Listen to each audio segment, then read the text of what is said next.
appreciate the significance of the information at such a young age. But I remembered it, and then later on I became aware that there were certain individuals I was meeting that were experts on the subject.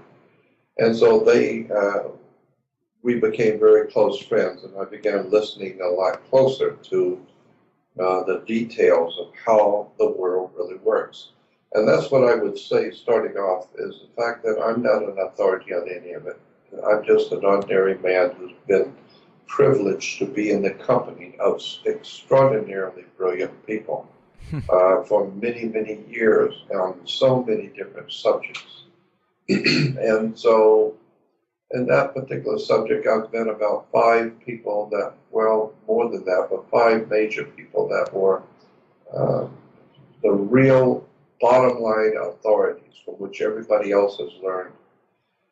And the more, because I was a little older and began to appreciate deeper the things that are being said, it became apparent to me that there's a world of knowledge that's been hidden from the world at large. There's an enormous amount of knowledge that's never been discussed about where things come from, how the world actually, in fact, works.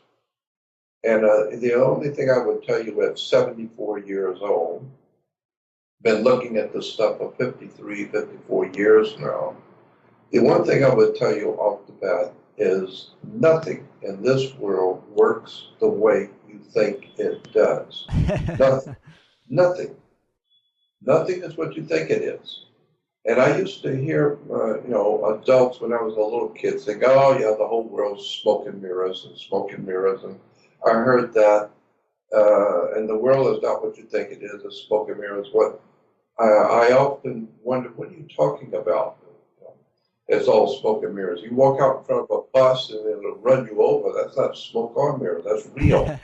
So there is a real world out there. And so I never understood, what are you talking about? Well, of course, now I understand. Yeah, smoke and mirrors in that so much is hidden from you that if you're not educated in a particular subject, then you don't know what's going on. And I've said so often that you know how many airline pilots have lost lost everything in the stock market? Or how many neurosurgeons and doctors have lost everything in real estate? So just because you're good at what you do, it doesn't mean you know what somebody else knows in their field. And so if you're really wise and learn something in life, if you are a genius, a mathematical genius, but if you need to have an operation, you need to go to a doctor who knows how to do what you need.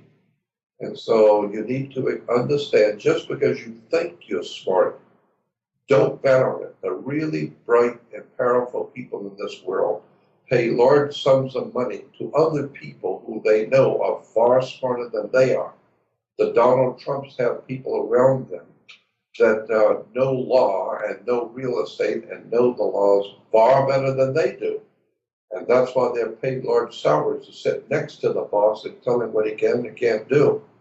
And so I learned that a long time ago, that just because you think you know something, you better go back and do your homework, because you're going to find out when you finally get into federal court or finally get into some kind of a serious legal situation in a courtroom, you're going to find out what you didn't know. No, you thought that this, and you thought you had that, and you thought you understood.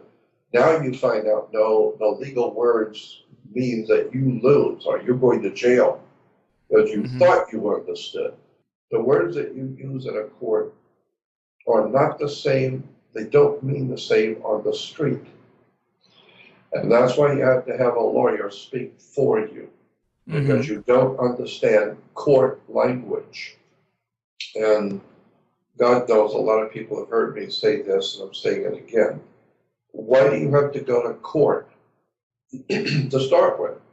You go to court because the whole idea is called the commerce game. Look it up in a dictionary, or look it up on the web. Just type in the word commerce game. And you will see that commerce in the world of business is a game. And in any game, there are going to be losers and winners. Right. And so we call the losers debtors. The winners are called creditors and debtors in business. And so you're either making money and on top of something, or you lost money and you owe. So there's winners and losers. So when you go to court, it's like playing basketball or tennis on a court. And so how do you play tennis on a court? Well, you play with a racket. Yeah. Yeah, get it? Mm-hmm. Words, terms, symbols, colors, all kinds of hidden persuaders, hidden ideas and concepts in words. So that's why the attorney will tell you that when you're signing a contract, be sure to read the sign on the dotted line and read the fine print, which I haven't done and a lot of people else haven't done, and thought I understood what I was doing and signed something and then found out I just lost everything. But an attorney will tell you to sign An attorney would tell you to sign on the dotted line and read the fine print. Yes. What is he talking about? He's talking about when you sign a check, you sign on the bottom line, and if you look at it, the bottom line looks like a lot of dots. So you're signing on the dotted line. But get a magnifying glass and look at the line that you're signing, and you will find out they're not dots, they're letters. Really? Yes. And so that's why the attorney says, read the fine print. Yeah, read the line you're writing on, get a magnifying glass and read it. And now you see when you're putting your name on that line, you are signatory to what that line says. Go get a magnifying glass and look at a check and see what it says in the fine print. And then when you sign it, you become known as a signatory to what you just read. So most people signed on the dotted line and did not read the fine print and had no idea in the world what they were signing up for. And then you find out it has to do with maritime admiralty. And then they can say, once you sign it and hand it to someone, in England, they say checkmate. Because you just wrote a check to us, right, mate? Yeah. Okay, so you just wrote us a check, mate. And where do you have a mate? Well, you have a mate on board ship. Ships have mates. Well, yes. That's kind of where it gets into the really interesting thread, as I've heard you talk about before, is the law of the land versus the law of the sea, and the sea. Right. Law is, or that all commerce and all these transactions is part of a network of maritime law. Can you explain that a little more? Yeah, maritime simply means of the ocean. And in America, there's a concept that's called maritime admiralty, and it works all around. It works all over the world. But it's called maritime admiralty. There are two things on this earth that compose the earth. If you go out in space and look back at the earth, there's two things you see: water and land. Period. So you either have water or you have land. And so the land, there are two different kinds of law of them. There are two totally different kinds of law: the law of the land and the law of the sea. And so we've heard that term, law of the land. Well, you can't do this because that's the law of the land. Well, law of the land, simply broken down, simply means the law of the culture of the people who live on a particular spot of land. So in China, they have their own culture, their own way of doing things. So we call it the law of the land. So if you're going to, if you're in Rome, do as the Romans do. So if you're going to live in China or Africa or Asia or anywhere else in Russia, you have to learn the customs of the people and how they think and how they do business. So that's the law, and how they think, that's the law of the land. Mm-hmm. because people live on land. However, there is a second law that's far more important. It's the law of water, because water is everywhere.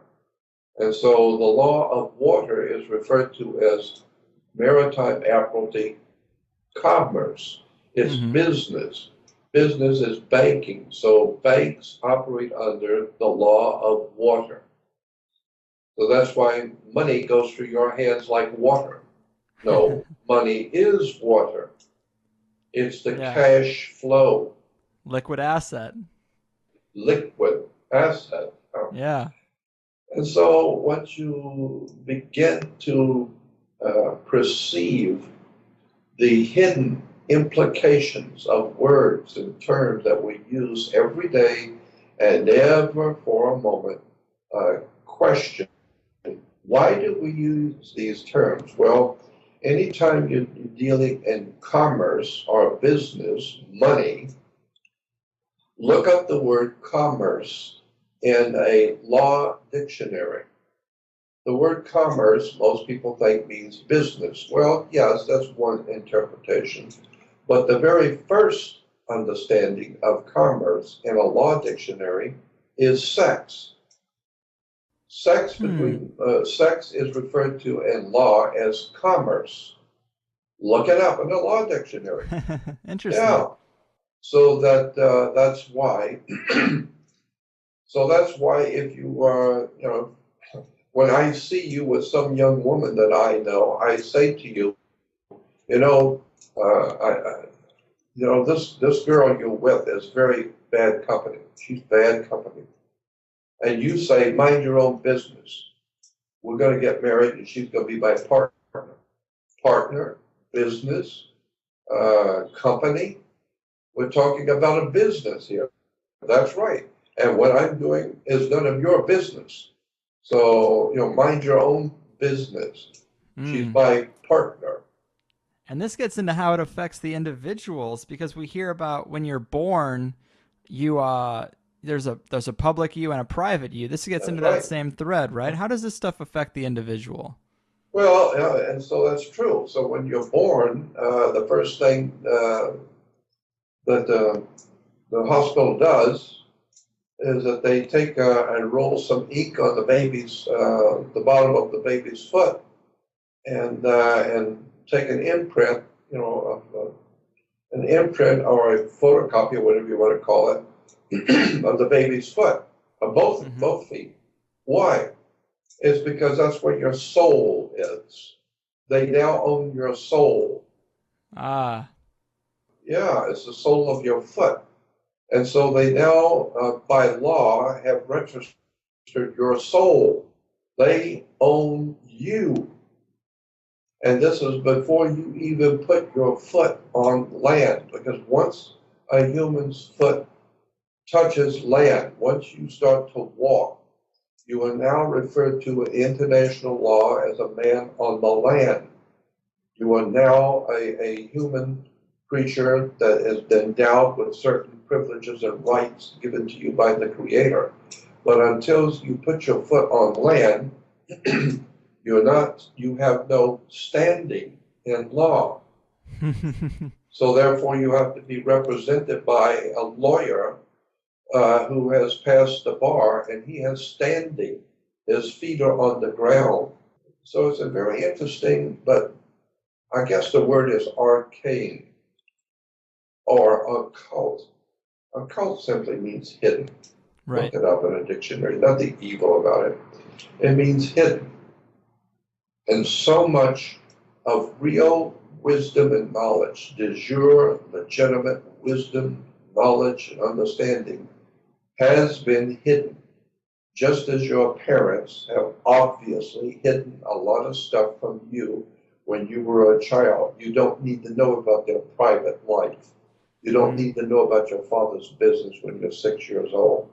All you need to know is that who the boss is. That's all you need to know. And Yeah. so you're not being told by your superiors. Well, the same thing as you grow up. All adults are today are grown-up children. And so Mm-hmm. we have to have a parent who takes care of us. Well, there is a law in international law. There's a law that's called parentis. I think I'm saying that right. There's a law now that you can look it up on, in the dictionary, and that means in law in Latin that the government is your parent. It actually owns you. The government actually, in fact, point of fact, lawfully, and any good constitutional attorney and any good lawyer that's honest with you and intellectually honest will tell you, yes, in point of fact, the government does own your body, period. Right. So you can think whatever you want if you're ignorant and ill-informed and unread and pompous and arrogant and know everything there is to know about everything in the whole world, then go on and believe whatever you want. But the bottom line is there will come a day when you will find out you are not the boss and the master of your own destiny. You will find that the police can come in, break down your door, arrest you, and put you in jail. Why? Because you don't own you. If you own you, nobody can nobody can touch you. But you don't own you. When you were born, you are owned as a maritime admiralty product under international maritime admiralty law. That's the way the law works. And until and unless you educate yourself as to how this stuff really works, what the words mean, how the system actually works, you're never going to figure out what's going on the earth. And it's all been hidden. And all of these subjects are what I call need to know. And you don't need to know. All you need to do is go do your job and watch basketball and be like all the others, go to the ball game and drink your beer and have a good time and go party. And that's all you need to know until your masters get ready for you. And when your masters want you, they will call for you, like the king. The king lets you do anything you want. You're having fun. You're drinking your beer and doing your street fights and play with your motorcycles and all your silly games that you do in life until the authorities come for you. And when they come for you, they come with a heavy iron boot. And for the first time, you find out you thought you were Al Capone. You thought you were invincible. You were John Gotti. You thought you were invincible, that you are somebody. You are nobody. And they always get those guys with taxes, too. That's right. All you got to do is mess up one time, and they got 500 things they can bring you in on. But they let you play out there, let the kids play in the sandbox. But if he gets out of line and he disturbs me, I'm going to go out in the play box, and I'm going to do a number on that kid he's never going to forget. And so that's the way it works in this world. I don't care how smart you think you are. I don't care if you got a law degree. You have no idea where the word degree comes from and what the word law means in the ancient tongue. And so, when a guy goes to college to become an attorney or a lawyer, there's a big difference between an attorney and a lawyer. One practices in law, one practices at law. That's why when you get married, you have in-laws. So I don't know where to start because this is such a good story. It's right. I'm always fascinated with that. Every time you throw out a new term that we're so used to using that I've used my whole life and that you put it in that context, it's very curious. I love that stuff. But let me ask you about the masters themselves. These powerful people have carefully laid this hidden framework on us. The control is working, but I want to know who's doing all this. Who's really in charge? Because we have guests who say it's the secret societies or the royal families or the Vatican or the Jewish banking families or even the reptilians, and it all seems a little hazy for me. But where do you think the real power lies in modern times? Where did this get laid down on us? Yeah, it's a little hazy for me too. I've been looking at it for 50 years. It's still hazy for me. I think it's because the system is so old. Nothing comes out of a vacuum. Nothing. You did not come into the world in an immaculate conception. You had a mother and father. Well, how did they get here? Well, they had a mother and father. Well, how did your grandfather get here? Well, he had a mother and father. So nothing appears in this world that doesn't have, a history. And so the presence of the powers, the dark, and I do mean dark, the dark powers that are behind the world scenes, uh, that the politicians, and especially the higher up ones at the very top politicians, they know what's going on. They know they have masters, and they understand that, and they work with it. And because of that, they're able to do certain things and able to officiate over certain things, always keeping in mind that there are hidden powers that are watching them. Right. And at any time those hidden powers decide that you have served your purpose, you will be removed. Now, if you if you're like Nixon, they will remove you. The hidden powers remove you by disgracing you and having Senate hearings to expose you. Or if you are really smart, well financed, which Nixon wasn't, but if you're really smart and well financed and protected, like John Kennedy, well, okay, we'll just whack you then. We'll just blow your brains out. Right. So, yeah. Now, what is the country going to do about that? What are you going to do about that? We blew your president's brains out in public. Now, what are you going to do about that? Well, somebody's going to go to jail. Who? Well, Lee Harvey Oswald. Okay, then we'll kill him. So now who's going to go to jail? Well, the guy who killed Lee Harvey Oswald, he probably knew something. Well, then we'll kill him. Now, what you going to do about that? So nobody, period, goes to jail but killing Kennedy, period. Why? It's because the powers that be behind the world throne have been there for thousands of years. That's why, that's why your father, when you were 5 years old, was far more superior to you than you will ever have imagined. You can't do much of anything. He is the boss, period. And obviously at work, he has bosses too. And those guys at work who are his bosses, they have bosses. So that's the way it works. You go up the pyramid. We're on the bottom of the pyramid, and you work your way up till you get up to the Donald Trumps, and then from there you get into the international bankers, and from the international bankers you get into the people who run the international bankers, the Vatican, the Jesuits in the Vatican. Then from there you go behind the Vatican to the Roman Empire, to the Caesars of Rome. And behind the Caesars of Rome, you have the Pisos family, spelled Picos, Arius, Copernicus, Pisos, and the Pisos family, who were the powers, the international Illuminati powers behind the Caesars of Rome. The Caesars who ruled Rome as emperors were not God. They thought they were God until one of the Caesars got killed by the Senate. So when you understand, you keep going up in power. The higher up you go, the more powerful the people are. And like Michael Corleone said in Godfather 3, at the end of the movie in Godfather 3, Michael was sitting on the porch with his sister, and he says some profound, well, a lot of profound things said in Godfather, but the one thing he says at the end of Godfather 3, he says to his sister, all of my life, I have always assumed that the higher up you go in society, the more correct and lawful things have to be.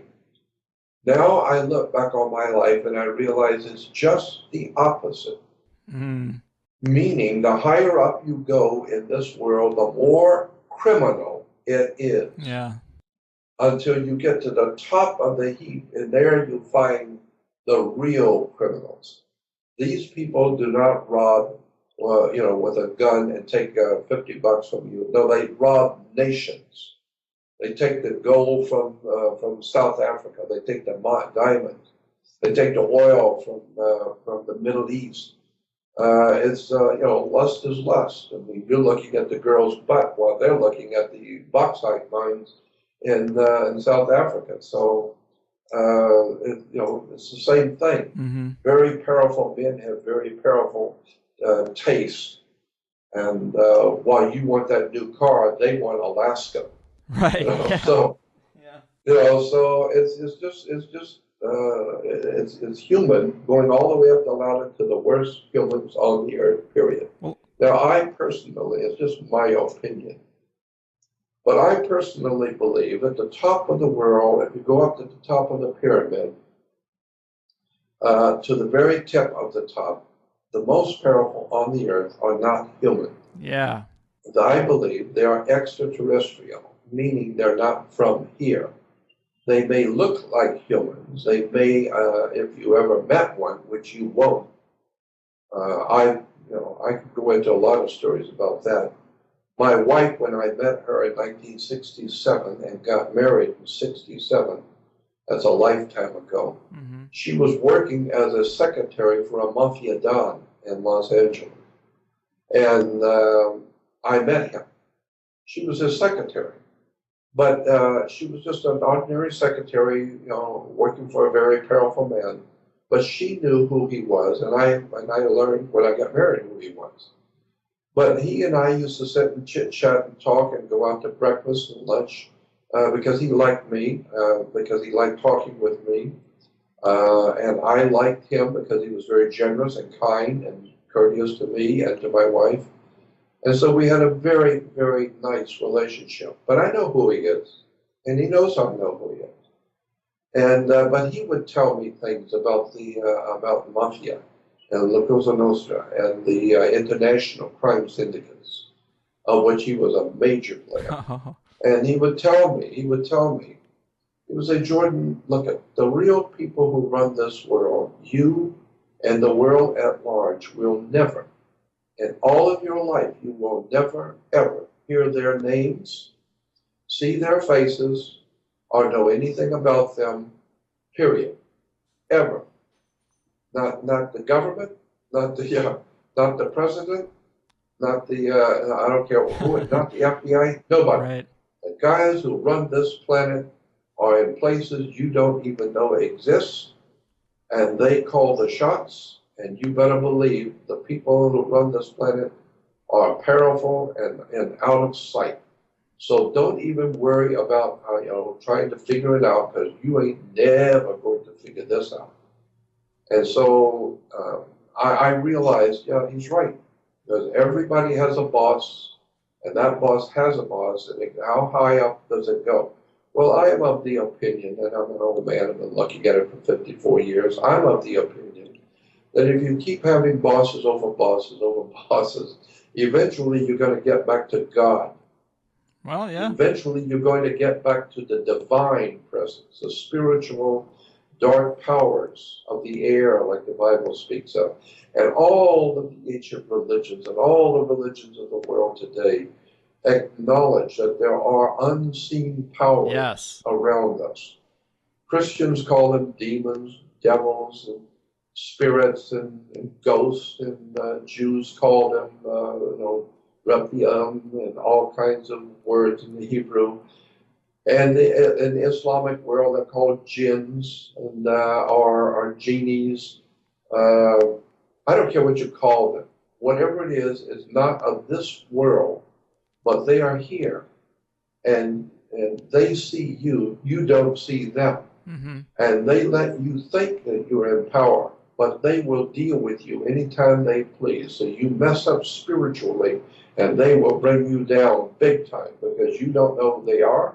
You don't know what they can do. Yeah. And that's why I would advise anybody listening to me, if you have any, if you put any store by my words, I would suggest no one have anything to do with an Ouija board. Because a board is probably one of the worst things a human can touch. Why is that? It's like giving a child a hand grenade and pulling the pin on it, and then putting it in his hand and grasping his hand around the grenade. and telling him he can play with it. Well, as soon as he releases that lever, all the world is going to come to an end for him. Well, that's the same thing I consider the Ouija board to be. It's like a hand grenade in your hand, and you have no idea in the world what you are asking for and what you're looking to do. And when it happens, then you'll find out, but it's way too late. So Ouija boards are one, and there's all kinds of dark arts and all the secret societies with their rituals, Right, yeah. blood rituals and human sacrifices and killing babies. And if you want a taste of that, you can go to the movie Eyes Wide Shut. Right. And watch that with watch that with a brain. Because the Bible says you have eyes that do not see, and you have ears that do not hear. And with your heart, you do not get the sense of it. So if you want to go back and see what I'm talking about talk about the dark side, go watch the movie Eyes Wide Shut with intellectual acumen. With your eyes wide open, because that's what the producer was saying. You're looking at the world with your eyes wide shut. You think you know what's going on. You haven't got the faintest idea in the world how your mother and your father and you and your brother and your wife and your children are owned. Your body as a security on the New York Stock Exchange. And you have no idea how it works. You never were told. And because you're arrogant, self-centered, egotistical, know-it-all, and pompous, you would never even consider the fact that anybody owned you. Well, you got another thing coming, son. You better look at your children, at your wife, your family, your mother. Everybody on this earth is owned because we are all part of a system. And this system's been around for thousands of years, replicating itself, evolving and mutating, and becoming more and more professional with computers now and all kinds of high technology. But the system is the same. It's the same old system of commerce, sex, that was developed in the ancient world, going back to far before the Grecian Empire, way before Rome, going back into the ancient Phoenician Canaanite systems, into ancient India, to the Hindu systems, into Egypt, the Egyptian magical system of commerce. You've got to wake up and find out that what's going on this earth has been going on for thousands of years, perfecting itself. The Egyptians perfected their magical connections to money, to human resources. They knew about maritime law. They knew about the law of the sea. It's a hell of a story. Yeah, it definitely is, and there's so many different threads to it. It's it takes a lifetime, man, and you've definitely spent your time doing that. But And I paid for it too, believe me. right. Yeah. Another area I'm really interested in that you just kind of alluded to is these otherworldly entities and where they tie in with the elite, because it seems like we hear stories, and I've had guests who talk about high up there on the pyramid, there seems to be some otherworldly entities that the elite still worship, that they consider superior. And they better. Yeah, and it's just so weird because they are superior. Right, and they keep them so secret from us. Like, who are they? Who are the elite worshiping? Well, look at. First of all, I tend to. I want to say this right, so people don't go out and say I said something I didn't say. But I tend to appreciate and understand. It doesn't mean I'm happy with it. It doesn't mean I agree with it. But I at least am intellectually astute enough to understand it and to appreciate the concepts that the elite, there's a reason why we call them elite, but the elite are not sharing this kind of knowledge, and they have their own world of worship and their own world that they live in. But I am of the opinion that I understand the elite's conceptual ideas about why they don't tell us, why we're not being informed, and why they, the elite, form themselves into secret societies. Let me explain. That's what you do. You do the same thing that they do. They just do it better than you. They do it on a bigger scale than you. And when I say you, I mean the world of mankind, all of us. Regular humans will steal a couple of bucks here or lie about a couple of bucks there on income tax or keep something that they know is not theirs, but it's not that big a deal. Well, that's what they do. They steal the bauxite mine from Africa. They steal the gold mines from California. It's not that big a thing. But so it's the same. They're just big and what we are is small.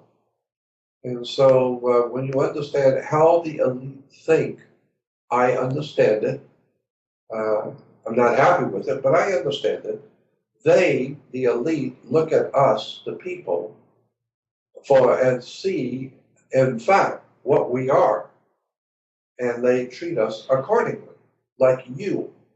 You have your personal friends that you like, that are into, that are on the same wavelength you are, that you can talk to, that you can have fun with, and that they understand what you understand. And so you get along with them great. You're nice to other people, but you have your personal friends that you enjoy being around. Why? Because they're like you. You like them, they're like you. The same thing for the elite. They deal in the world that they deal with, but they have a special secret group. And I understand them. I do too. I have a handful of people around me that are my personal friends for many years. I love them dearly. I trust them with my life. And we've been friends for many years, and that's just the way it is. Humans have friends, and good friends, real friends. And so do they, the elite. But they realize they don't want you in their personal company, because first of all, you're not on their level. You don't have the money they have. You don't have the experience that they have. You don't have the position of authority they have. As a matter of fact, you don't have much of anything that they have. So in what way would they be wanting your company? The same thing is true with people tell me all the time when I'm talking about UFOs, which is one of my favorite subjects.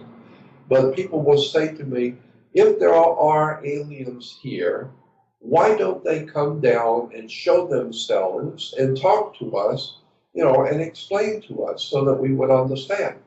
To which I answer and say, look I'm human like you are, and I don't want to talk to you.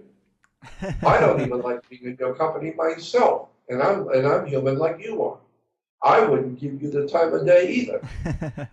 So can you imagine someone who is so far superior to you and has evolved 100 million years ago on another planet and another world that is so far superior to you that they look like God?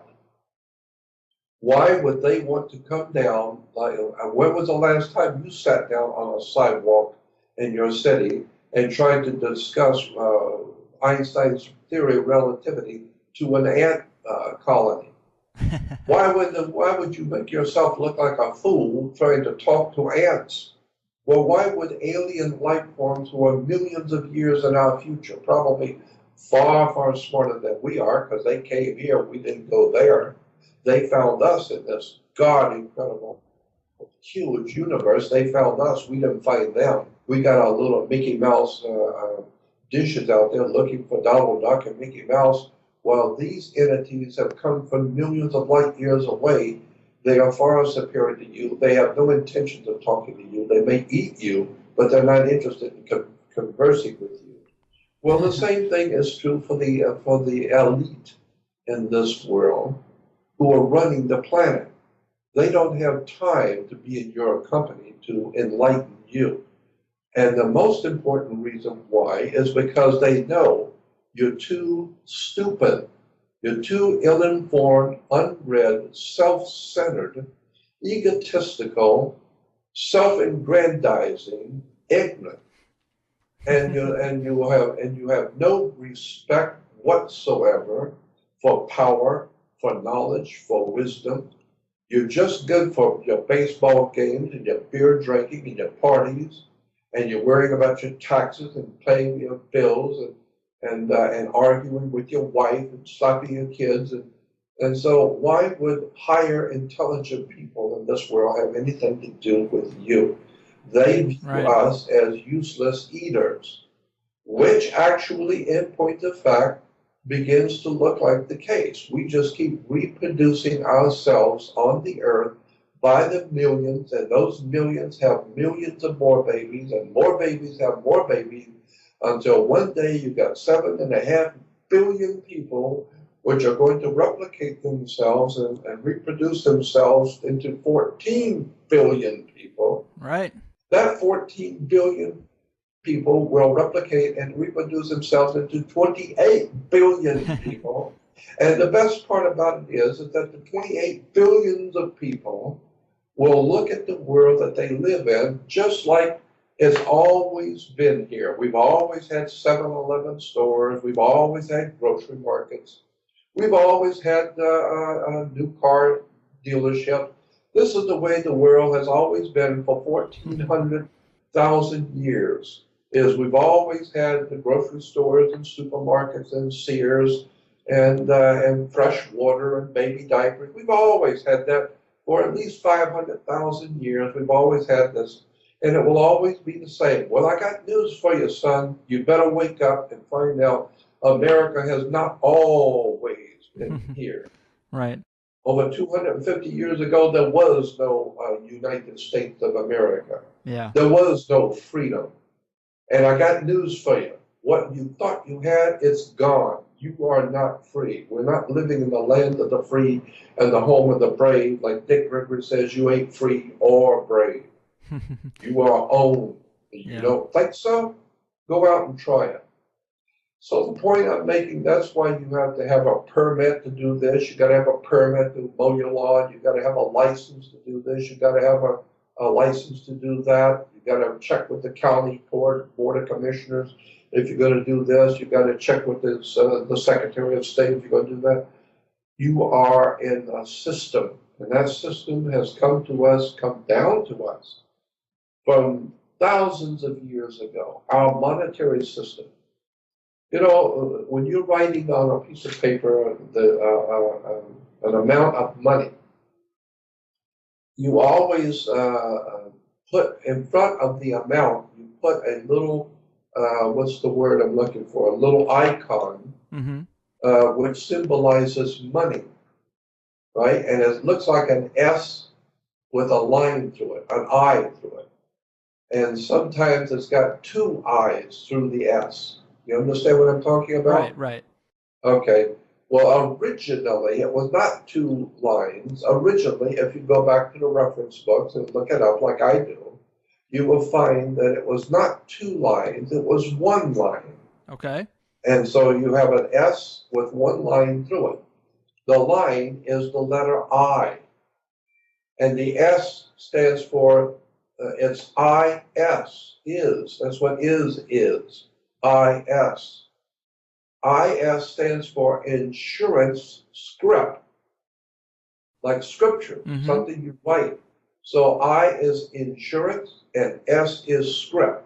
So money is referred to in international elitist circles, not for us, but the guys who run the planet. It's called insurance script. Insurance script came into being in 1871. Before your great-grandma was born. And it was called insurance script. And it's based on the idea that your body, your physical body, is worth money. You are worth money. We call it slavery. No, I can buy. And we still have slavery in many ways. Slavery is not gone. No. You buy a prostitute. What is that? It's slavery. She's selling herself to you for money. Well, the same thing you do when you go to work. You're selling yourself to someone else, and for 8 hours, they own you. You don't tell them, they tell you. And so it's all based on commerce. Commerce is sex. And also, if you look in the dictionary, look in the law dictionary, all of our laws in commerce are under the auspices of what we call the Congress. Congress regulates commerce.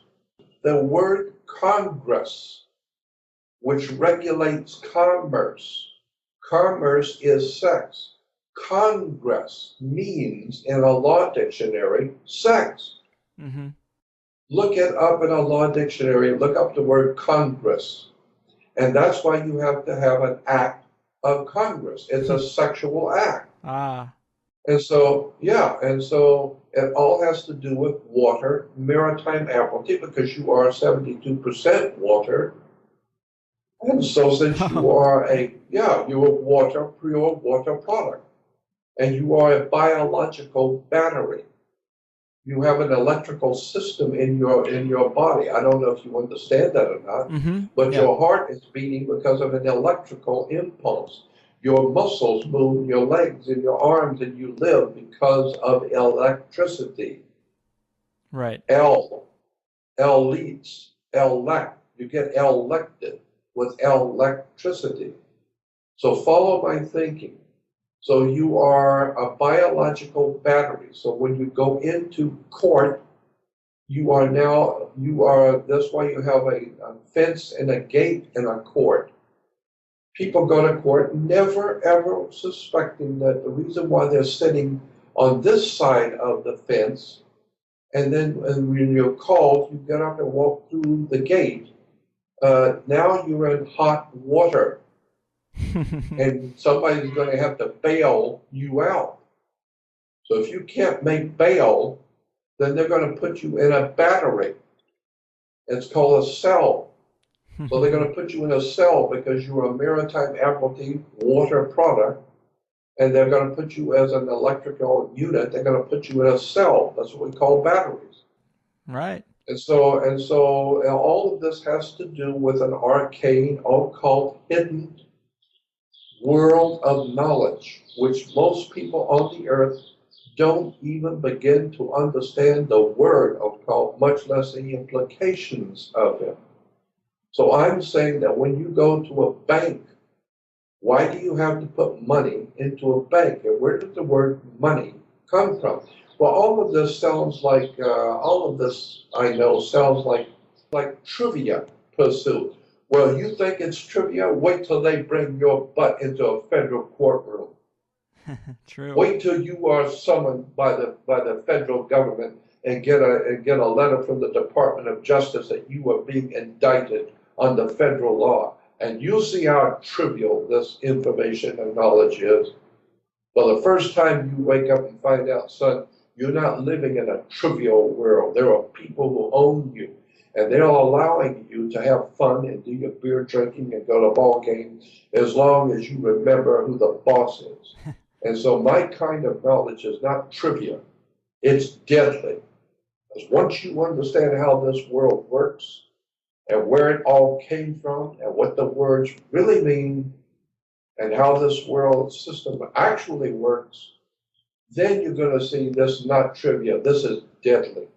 Right. This is real stuff that Jordan Maxwell has been dealing with for over 50 years. And most people hearing me have no idea in the world of the implications of what I'm talking about. But at 74 years old, I don't care anymore. I just do what I do, and if you're smart enough to figure out what I'm talking about and wake up, then more power to you. If you're not smart enough, I don't care. So my feeling is, if somebody's supposed to hear me, they will. If they're not supposed to hear me, they won't. I leave that up to God. I don't care anymore. I just do what I do. Yeah. But you need to understand that your life is based on water. And so you came down the birth canal and your mother's water broke. Ah. So you came out of your mother's water. Yeah. And so you came out as a maritime water product. You came down the canal, a water broke, and you are now a maritime admiralty product. You're 74% water. Wake up. Therefore, if you're going to live in this world, you're going to be on a ship, because the earth is considered, under international law in Europe, the earth is considered a ship in space. It's called a vessel. A vessel in space. That we are on a ship. It's called a spaceship. We are sailing through the universe on a vessel. This is why you are sailing through life through a blood vessel. Your blood is your vessel. Your body is your vessel, and the blood is the water on which you are floating in life. So you have a blood vessel. You are a vessel. And so since you are a vessel, that means you're a ship. So if you're going to be alive and work with us and live with us here, then you're going to be a citizenship. So you have to join the citizenship, and then you can get a scholarship, courtship, go down the line, a dealership, all kinds. Look at all the words that end in ship.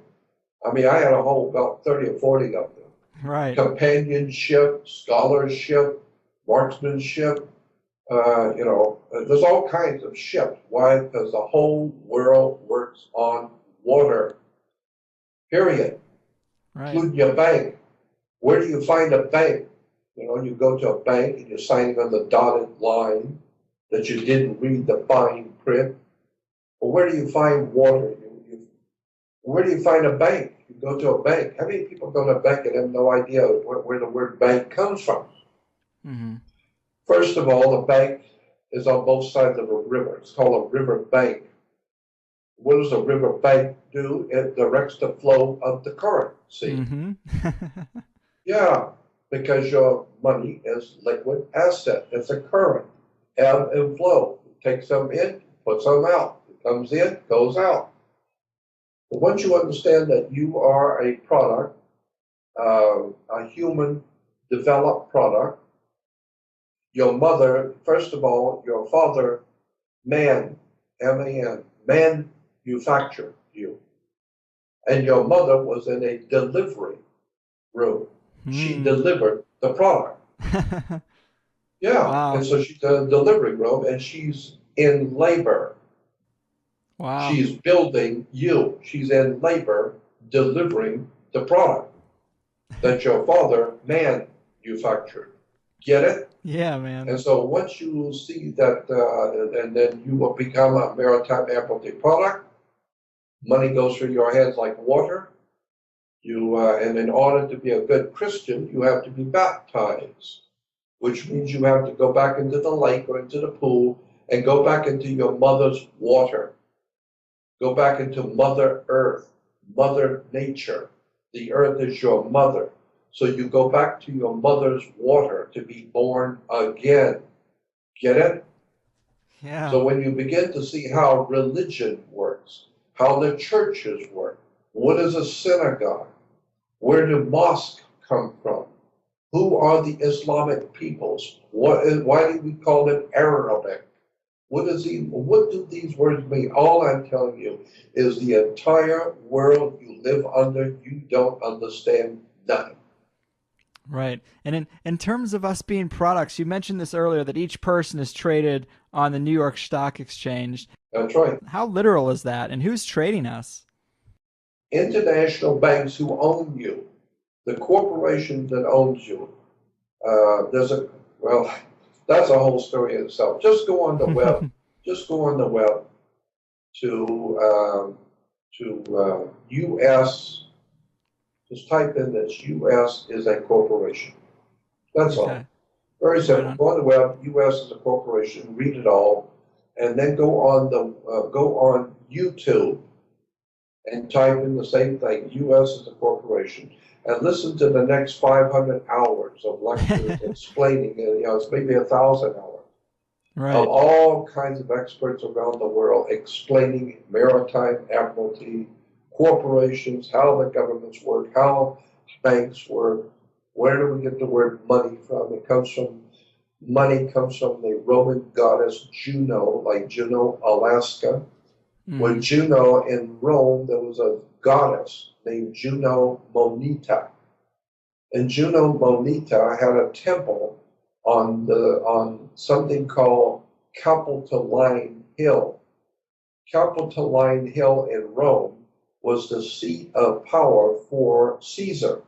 Caesar ruled the Roman Empire from a place called Capitoline Hill. In English, it's called Capitol Hill. So the more we change, the more we stay the same. We still have a Capitol Hill. Well, go look up go to a dictionary, go to an encyclopedia and get an encyclopedia and read about the Roman Empire.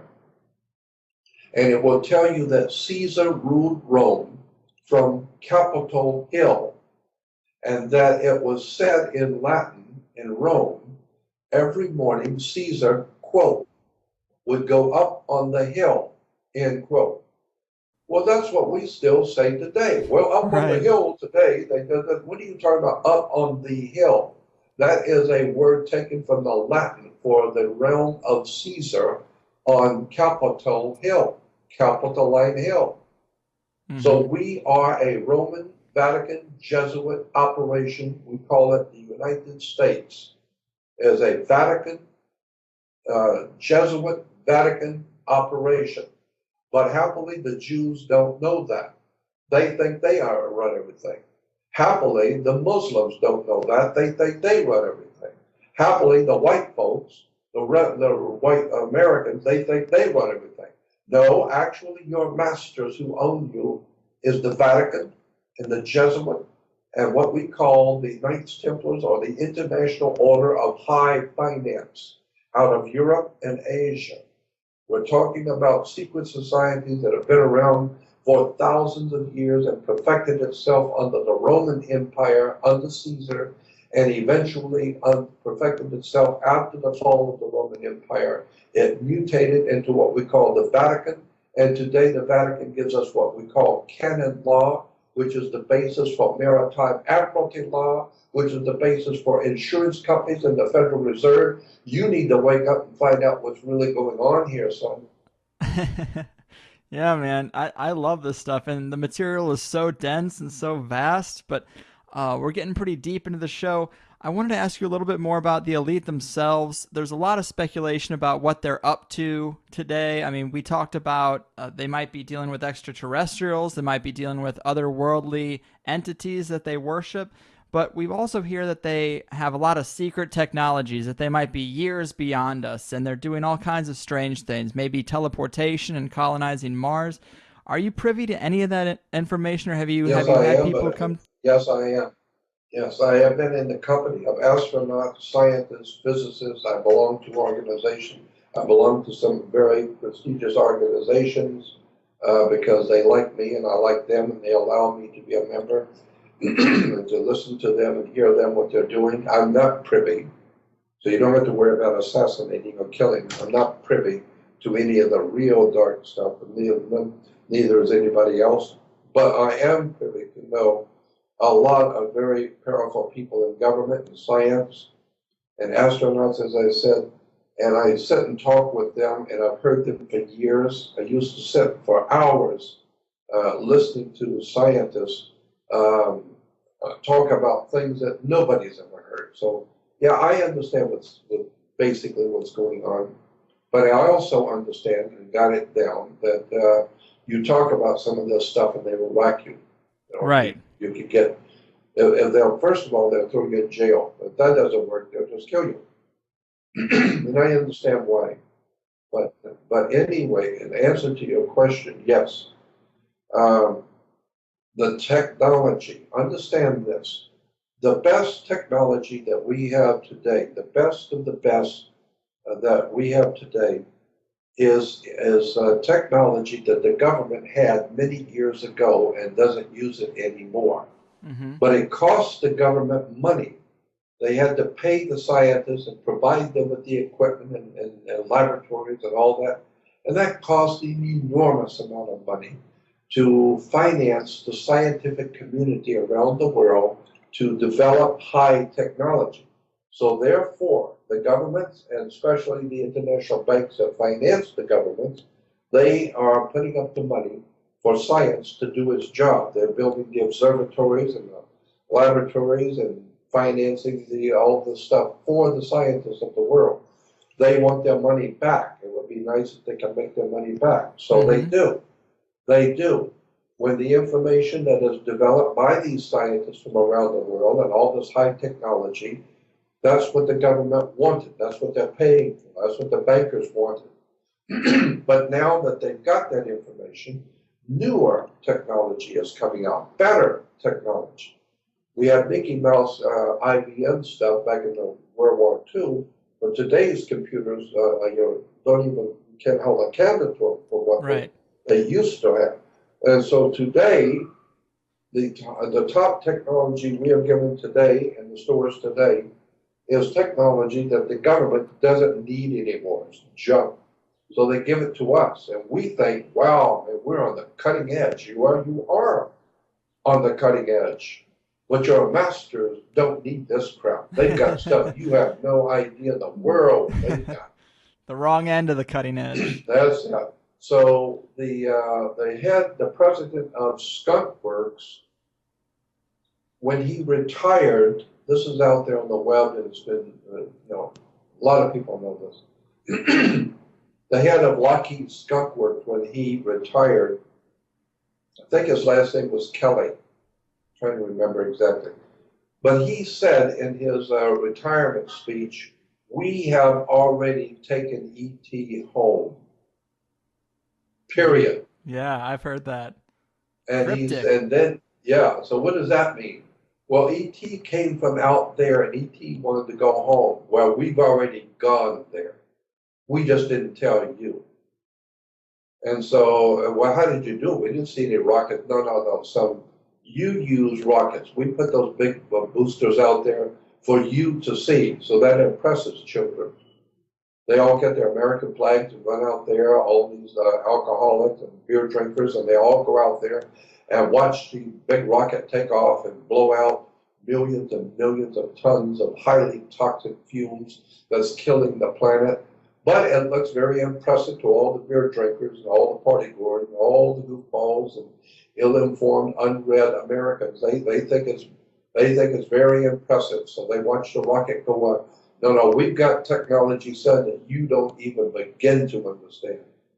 The elite are not many things, but stupid ain't one of them. And so that's why you have places like Area 51 and S4 and all of these top secret bases. I've been out there. I know what's out there. I've seen it.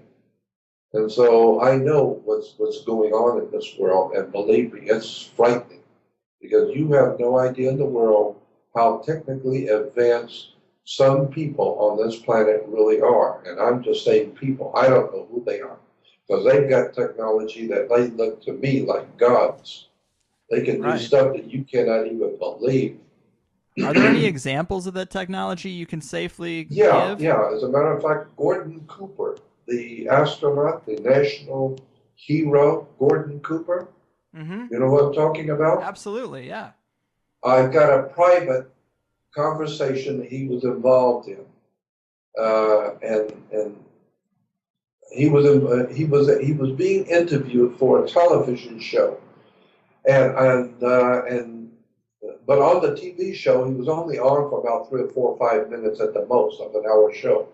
And it was on UFOs and all that kind of thing. And so I got a copy from the producer of the whole show. That's a long time ago. But in it, he was talking off camera. He was talking about some of the really high-tech stuff that nobody knows about. And nobody's ever heard this before, but he said, I was in Virginia. He was talking to the person interviewing him off camera. And he said, I was in Virginia a couple of months ago, and I dropped by to see a scientist friend of mine that I had known for many years, a good friend but he works for the government at this particular secret laboratory in Virginia. And he said, so I dropped by to see him. This is Gordon Cooper, the astronaut. Right. And he says, my friend said, I guess, and he said, well, he had this metal table, looked like an exercise table, and some all kinds of high class equipment. And he said, I asked him, what's the table for? Looks like, where you create Frankenstein. And he said, no, I'll show you what it is. He said, so he went over to a cage and got a dog and put the dog on the table and locked the dog on the table with a little chain, locked him on. And he said, so go sit over here and watch. And he turns on this machine, and Gordon Cooper said, I saw this dog with my own eyes disappear in front of me. And then he took me down the hallway. He took me down the hallway to another room, looked very similar, another table, and he said, sit over there. And he turns on the machine, and after a little while, it's up to par. And he says, and I've slowly but surely began to perceive an image on the table until finally the dog was fully there. I personally saw a dog disappear and reappear in another room. Wow. So I know, so he said, I know that we have the technology to decompose molecular structure of a living creature and recompose it in another place. That I know for sure. I saw it. Wow. So I'm saying to myself, if this is Gordon Cooper, the astronaut, and he's telling this off record, then this is telling me that we have technology today. That was a long time ago. That was said. Mm-hmm. But today there is technology that would blow your mind. You have no idea. We know that the Japanese are working on computers that don't even exist. It's in the air, and you can type stuff into the air, and you can see the computer in the air. It's not even there. And and it's all kinds of interesting stuff. They have, I can tell you some of the most extraordinary stuff going on. I don't even know where to start with this stuff, because I'm not the world's foremost authority on any of this. How about anything? How about anything in the realm of tapping into another dimension or opening some kind of gateway? I've heard rumors of stuff like that. Anything you could tell us about that? Oh, of course. They did that with the Philadelphia experiment. Oh, right. Yeah. Yeah. I was close friends with, he's still alive, I'm not going to give his name. He's still alive. He's a major, major name in the science community, and I do mean major. And I was close friends with him. I used to go to dinner with him and many other scientists like him. And one night in Pasadena, we were at dinner and talking about, and I'm not talking, I don't know from nothing, but I'm in the presence of a bunch of profoundly important people, and I'm listening to them and happy to be in their company that they are talking about me. And so when the conversation quieted down, I spoke up, and I only opened my mouth to change feet. And so I said to him, I said, what can you tell me? I addressed this to my friend, the physicist, who is a world-class physicist. I said, what can you tell me about the Philadelphia experiment? And he said, Jordan, I'm not at liberty to talk about that. Well, being stupid and younger, I didn't realize. So I opened my mouth again, and I said, well, I don't want any national secrets, of course, but is there anything you can tell me? And he said to me in front of everyone, Jordan, listen to what I'm saying. I'm not at liberty to talk about that subject, so please drop it. And I was, of course, obviously and correctly ashamed. It made me look like a fool in front of everybody else. But in point of fact, he answered my question. For a few years later, when I was a little older, I began to look back on that, and I thought, he answered my question. And the way he did it was very simple. Yeah. I asked him, what can you tell me? And he said, I can't tell you nothing, so shut up. Well, that means there's something there. That tells me what I needed to know. So shut up. It must be serious if this man is not talking. And why? Because there was a lot of people around the table. He was a good friend of mine and possibly would have told me in private. But because there were a lot of people around the table, he was very, very right in assuming there might be a plant here.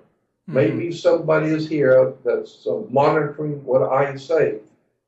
So I'm going to let everybody know I ain't talking about that, period. So, but one of the most important scientists that was connected to the Philadelphia experiment, and of course I know Al Bielek for years, and he and I have done seminars together. I've done many seminars with Al Bielek. We did seminars together with Preston Nichols, Al Bielek, and myself back in Philly. We did a couple long weekends together. But I've known all of these people for many years. I've sat and talked with them. So I know basically what's going on here. And what is actually happening is frightening. Because I realize that my fellow man, my fellow countrymen, have no idea in the world what's going on and what the technology is. And it's a shame to have to say this about Americans and about mankind in general, but it's true. That people have no power to do anything. America is powerless. The American people have no power to do anything. You just shut up and go to work and pay your bills and drink beer and go out to the ball game and enjoy life and keep your mouth shut. Okay? And if we want anything out of you, we'll knock it out of you. And so it's unfortunate that American people, especially my own people, the Americans, of which I love the country. I love America, what it did for me and my family. I love my country, but the people of America have no power because knowledge is power, and they have no knowledge. Well said. But if you understand, if you had knowledge about how this world really, in point of fact, works, if the people of America ever woke up and found out how this stuff really works, and then you would be frightened.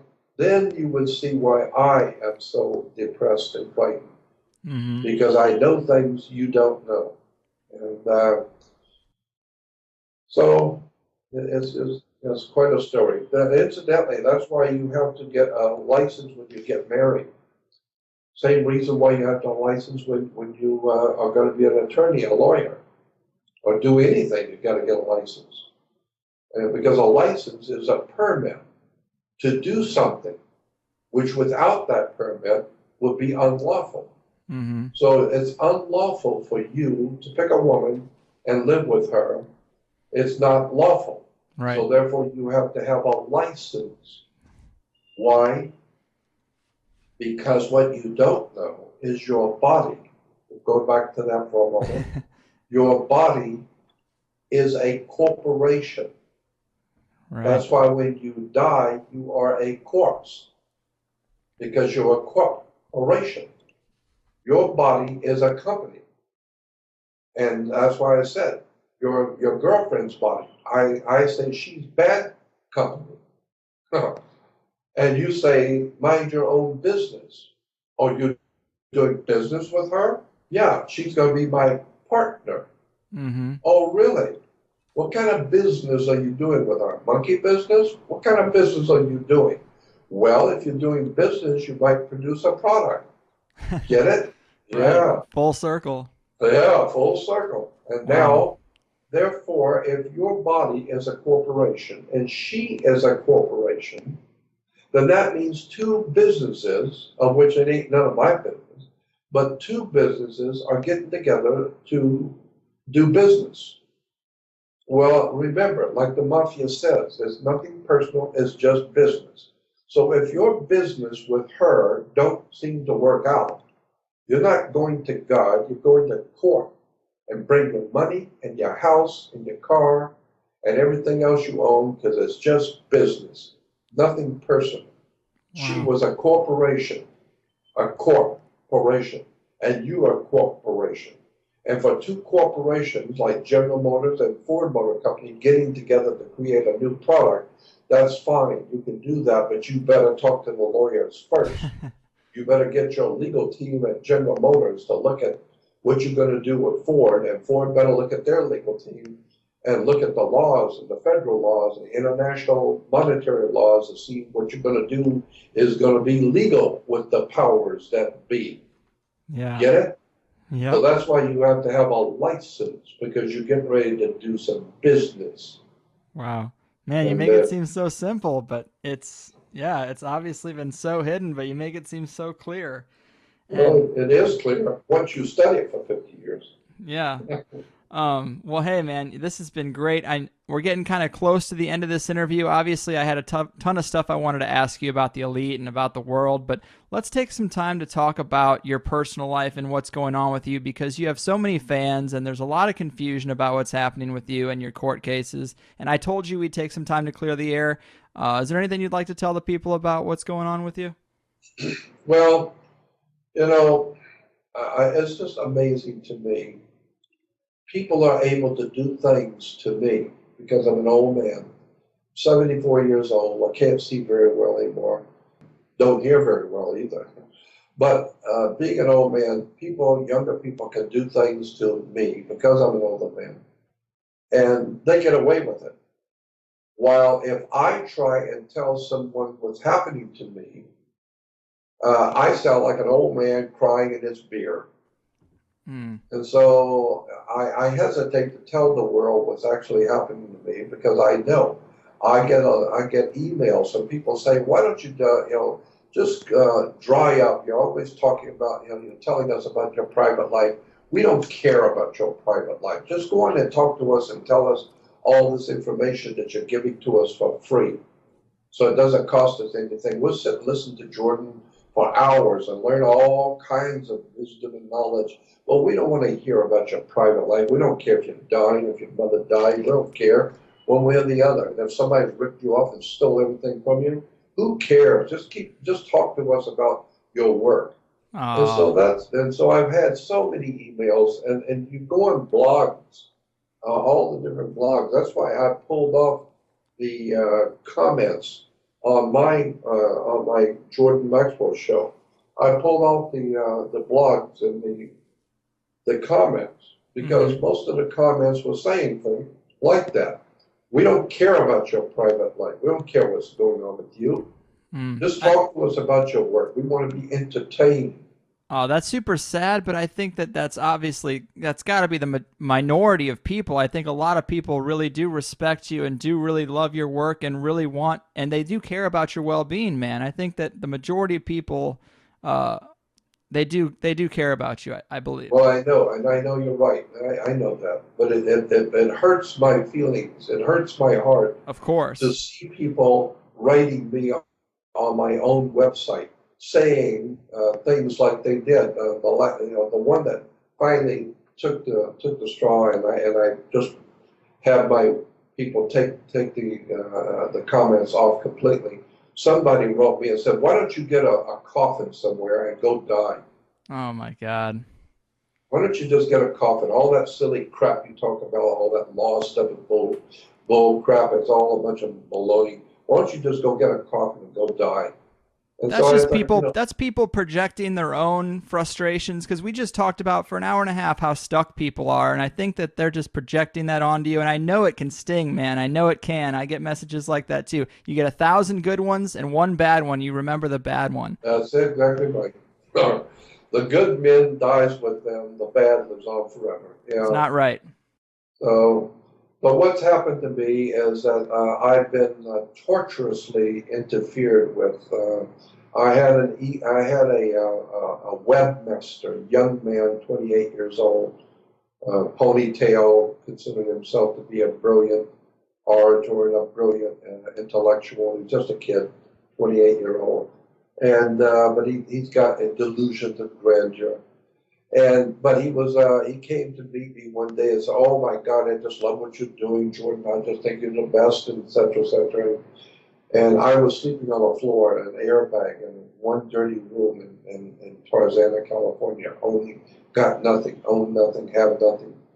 I have no credit cards, no property, no home, no family, got zero, nothing. At that particular time, I was sleeping on the floor with nothing. And he came and he thought he was going to come see a big a movie star, some big shot movie star. And he found out, no, I paid a dear price to be who I am. And so he said, "Oh my God," he said, "let me help you." "Oh, I want to help you." And I said, "Well, that would be nice. I wish somebody would help me." "Oh, I want to help you." So let me know, what can I do? And I said, "Well, I'd like to get my website back and get back to work." "Oh, I'll be a webmaster. Let me do that, and let me do this, and I'll do that." And I said, "Well, I need somebody to do fulfillment, to fulfill the orders." "Oh, let me do that. I'll do that." So I said, "Okay, I'll give you 50% of everything if you'll just handle my website for me and fulfill the orders. Whatever we make, you keep half of it." I was trying to be generous. Half, 50%. Then after I give him all the information about my website, he goes in behind my back, and because he's got his own passwords, he's got his own username. I don't know what his username is. I don't know what his password is.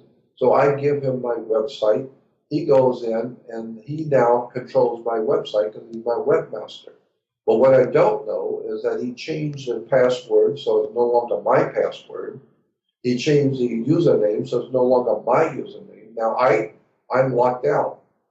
The next thing he did is go in there at the back end of the website and put his name as the owner, his name as the contactee, his name as the guy who owns it all and controls it all. And I didn't know that he changed it all to his ownership. Then what he did is he took my email, of which I had about 24,000 names of people I've been dealing with. He took my email and rerouted, I didn't know, rerouted my email to himself. And so people would write me personal things, to my email. It was going to him, not to me.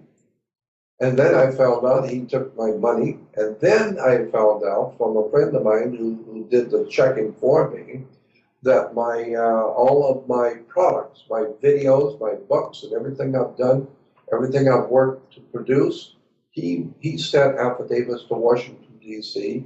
and copyrighted everything I own. So now he owns everything I did, everything I've ever done. He owns it. He's copyrighted. Oh my God. Then he went behind my back. All of this is readily available on the web. Go to the Copyright Office and type in my name. You'll see all of my work is copyrighted by someone else. Then he went to the Trademark Department, Washington, D.C., filled out an affidavit under penalty of perjury on a federal document saying that he was the one that came up with the name Jordan Maxwell. It's his creation, so he wants to trademark that name. So he was going to trademark my name so that he owns my name, not only my money, my website, my email, everything else and my products, but now he owns me. He owns my name. Wow. Well, the feds caught him on that one. That one he got caught on because he filled out an affidavit on the penalty of perjury on a federal document because he's such a brash criminal, he couldn't care less. He's a 28-year-old, ponytail, arrogant criminal. And so they caught him on that one. And the Trademark Department called and said, "Did you give Joseph Dolezal permission to trademark your name?" I said, "I did not." And they said, "Well, we didn't think so because we turned this over to our legal department. This boy has filed an affidavit under penalty of perjury. We're turning this over to our legal department." So then now he backs off of that one. The feds finally caught him on that one. So at this point in my life, I don't own my website. I don't have any private emails. It all goes to him. He's been promoting my videos while he's libeling my name in public.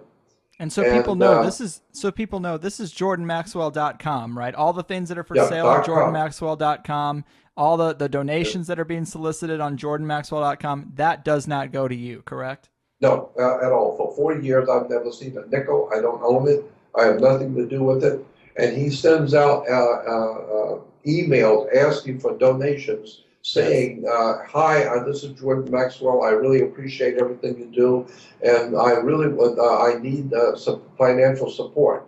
So then now that I have my own email for the first time, I'm getting a lot of emails from across the country saying, "Jordan, we've been sending money for the last 4 years, donations here and donations there, thinking it was you. Now we find out it says Joseph Dolezal's been taking the money. And we've been buying products off of your website thinking it was from you. Now we find out that you haven't owned nothing for 4 years." This guy, so that's mail fraud. You can go to prison for that. Yeah. That's jail time. That's jail time. So you are getting this worked out, correct? This is going to have a good ending for you, I hope. Well, I hope so too, but 4 years I've been hoping and nothing's happening yet. But the only thing that is happening is that I have an attorney, which I was introduced to, who is an entertainment copyright attorney. That's what he does. And he's a very good one in Los Angeles. And because I happen to have a mutual friend who introduced me to him, and he took a look at what was going on in my life and what's happening to me, and he was shocked, and he said, "This guy is a criminal. He's not only taking money, he's lying, mail fraud, torturous interference, filling out federal documents under penalty of perjury. This guy is a top of the line criminal." Then we found out, the attorney found out, he's got 2 other federal convictions already. Oh my God! And so, yeah, he's already got two felonies. So then, my lawyer said, "Look, let me take this case. I don't care if you can pay me or not. Somebody's got to stop this guy. Somebody's got to put him in jail. Give it to me. Let me have it." And I said, "I don't have any money. He stole my money too. He owns everything." He said, "I'll take it anyway. Give it to me. I'm going to put this guy in jail. Give it to me." So I did. So now I've got a great top of the line lawyer. It's on my website, his name, and so all I'm able to do, because I had a Kickstarter. Yes, it's what you came on the show to do. Is I thought we were going to help you promote that Kickstarter, and then I learned about all this other stuff. But yeah, the Kickstarter's been taken down, correct? Yeah, the Kickstarter's taken down. Why? Because the Kickstarter had 2 Facebook pages, and I had over 17,000 fans on one Facebook page alone.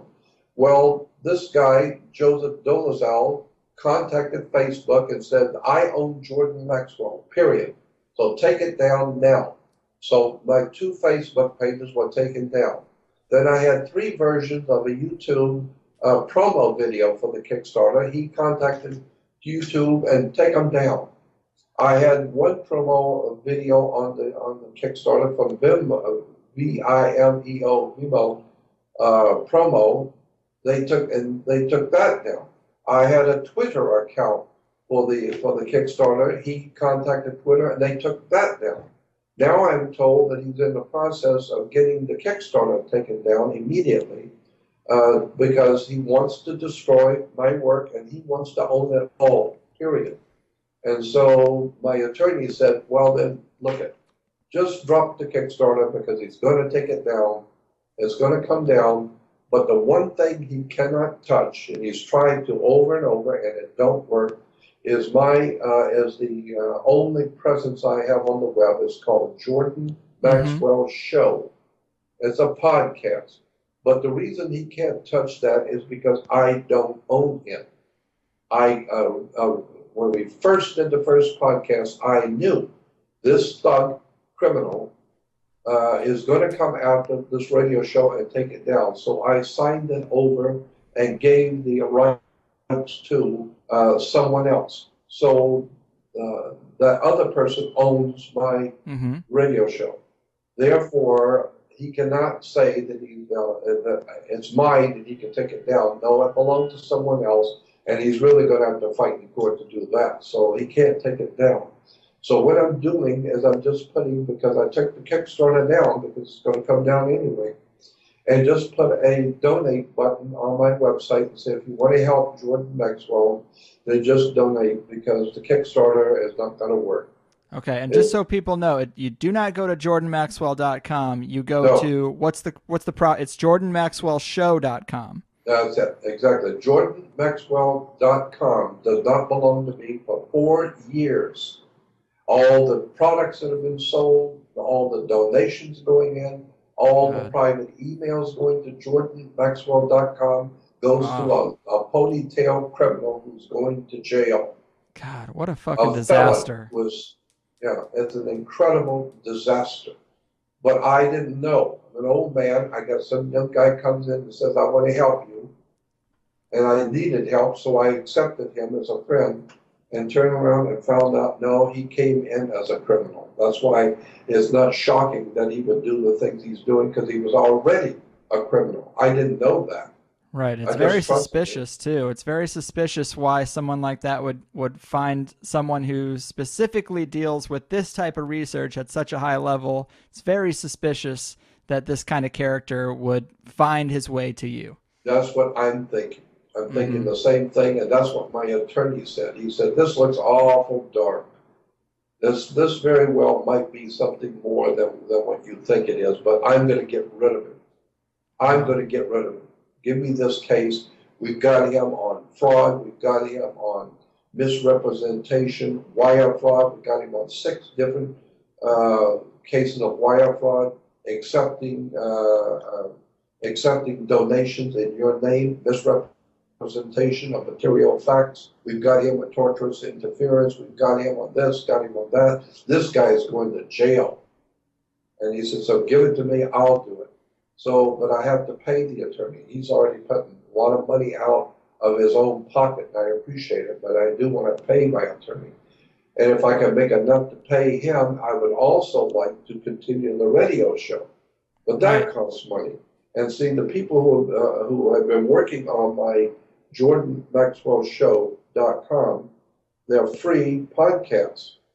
Well, the people who are doing that have been doing it for free. The station has been giving me the time and the facilities and everything, and the other people working on the website for it have been doing it for free.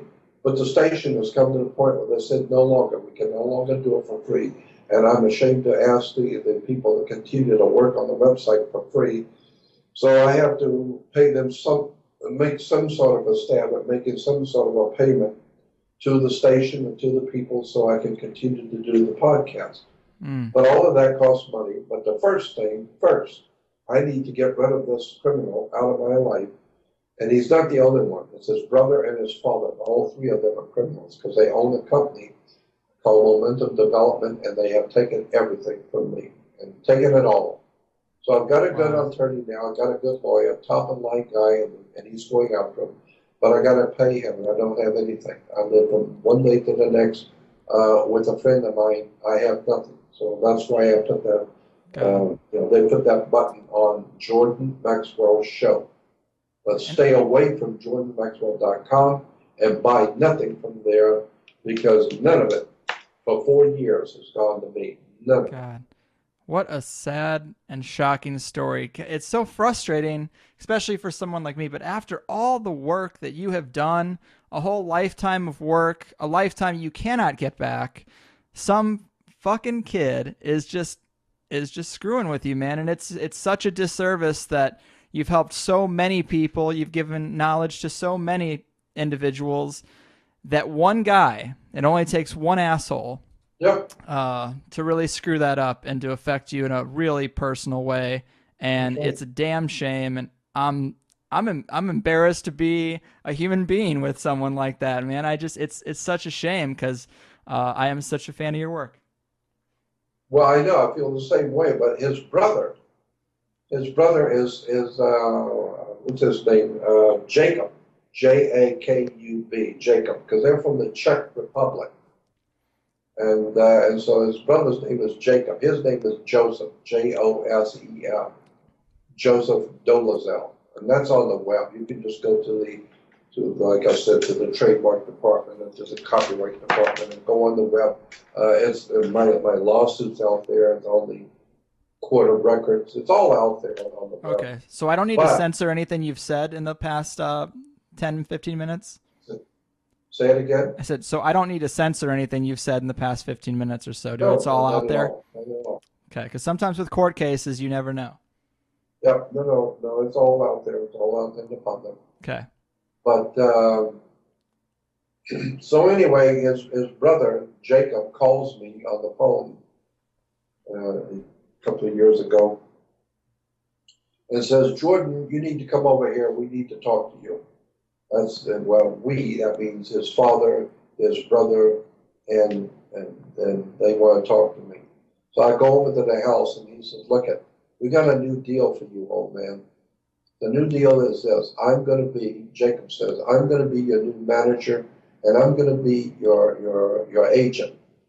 And I'm going to get you on radio shows, and I'm going to get you speaking engagements at conferences, and you're going to get off your lazy ass and get out there and start making this family some money.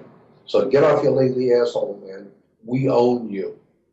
That's what his words were to me at 73 years old. Wow. So, 28-year-old pup talking to a 70-year-old man. And my lawyer says also we have them on elder abuse, financial elder abuse. That carries a penalty too. I'm 74 years old and being talked to like that by Jacob Dolezal. I've been, my money, everything's been taken from me. Wow. So I have faith that eventually it's all going to come out, and when it does, they're going to jail. Yeah. What a wild story. Yep. That's so sad, man. But I know I personally have been wondering, for quite some time where you've been. I haven't heard very many interviews from you come out, so I definitely have been wondering. It's good to have the air cleared. Well, that's the reason. Right. But I'll tell you the reason why you haven't heard from me, because anything I do is going to draw attention to my website, jordanmaxwell.com, to which they will benefit from. So I'm sure there's a lot of research you've done in the past 4 years that you've just haven't been able to get out there. A lot more current stuff that you haven't been able to talk about. No. I have a terabyte. I've got 12, oh my God. I've got 12 different external hard drives. Half of them are 4 terabytes, and the other half are 2 and 1 terabyte. Oh. And I have a terabyte, which is 1,000 gigs, waiting for the day when I get my website back and get someone to handle my website for me that I can trust, because I've got hundreds and hundreds of new documents, all kinds of dark stuff that nobody's ever heard of. I've been working behind the scenes, hoping that one day I'll get my life back, my name, my work, my website, my money, my products. I'll get it all back one day. Well, before I leave this world at 74 years old, I'd like to leave this world intact. I'd like to have what belongs to me given back to me, and this thug goes to jail. And it's so important.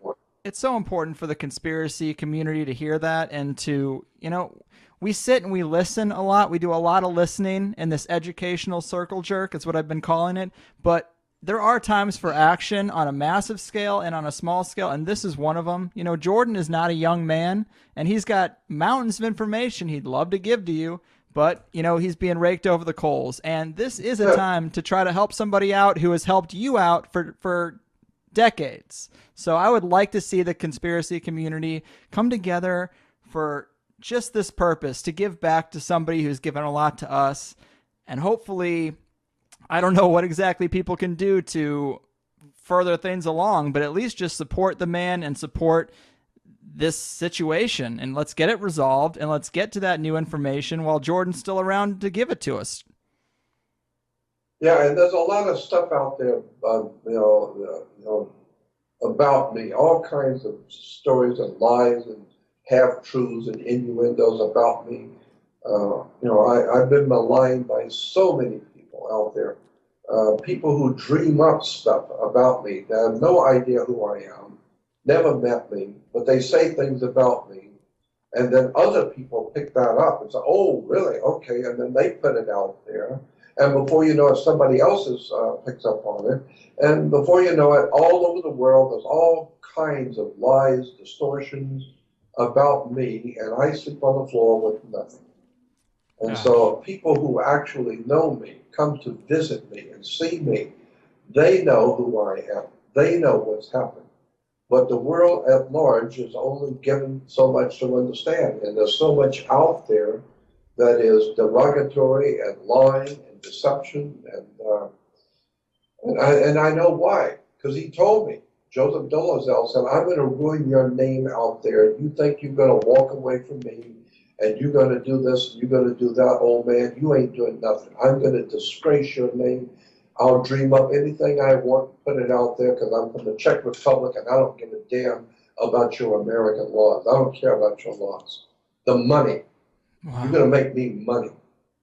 And so he puts stuff out on me and puts it on my own website and puts out stuff like Jordan Maxwell, Master Defrauder, and all kinds of, and then the world picks that up, and now they're going out and talking about stuff that he put out. And so I just sit here watching my life and my name and my work and everything I've worked for being raped, destroyed, libeled, and so I just sit here in the last days of my life watching some young punk destroy everything I've ever worked for. Gosh. So, I just say, well, whatever, do the best I can.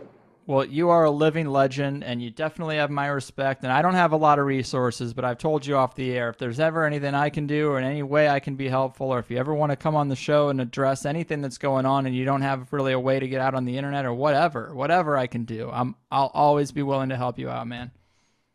Appreciate it. Thank you. I'm sure so many other people feel that way too, but this has been an amazing time. You told us so much information, and hearing the personal story is, it's really sad, but, I'm glad that there's some clarity on it because people have been wondering. So, well, just remember, do not have anything whatsoever to do at all with JordanMaxwell.com. Okay. Because that website for 4 years has been in the hands of a criminal that has taken everything from me. Okay. And so anything that goes to that website goes to him and his family. And so if you want to contact me, if you want to follow anything I'm doing, the only presence I have on the web is Jordan Maxwell Show. Okay. And unfortunately, I have decided not to take any more comments because I'm very hurt by the ridicule and the things which are said to me by those who don't mind hurting other people. So like I said, I got an email saying, why don't you get a coffin and go lay down and die somewhere? God. That hurts me because I've tried to do all my life. So I decided, you know what? I just don't want to hear any more comments, period. I'm tired of hearing comments by people who couldn't care less. They don't know me. And I've got a lot of comments saying, why don't you just talk to us about your work? We don't give a damn about your private life. We don't care whoever you are. So I've just pulled down the comments. But if you have a comment, you want to say, something of value, just go on my website, Jordan.